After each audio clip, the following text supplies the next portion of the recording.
देख लीजिए दोस्तों, कहते हैं ना दोस्ती की मतलब खेसारी भी जहाँ पे चल जाए वहाँ पे 3-4 लाख का संख्या को उनका मतलब फैंस का मतलब आशीर्वाद और प्यार ना रहे कि वहाँ पे पहुँच ना सके।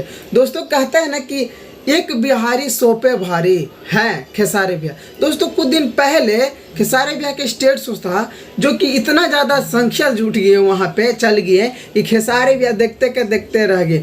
भाई खेसारी भैया जब बोले, जब दिल खुश हो गया उनको था कि भाई जितना लोग हमारे फैंस आए हों अपना अपना फ्लैश लाइट जाने देख सकते हैं फोटो, काहे के थंबनेल पे वही फोटो लगाए हैं। और जब लाइट जला ना तो एकदम लगा कि है यहाँ पे मानना पड़ेगा भाई भोजपुरिया में एगो किंग है खेसारी भैया।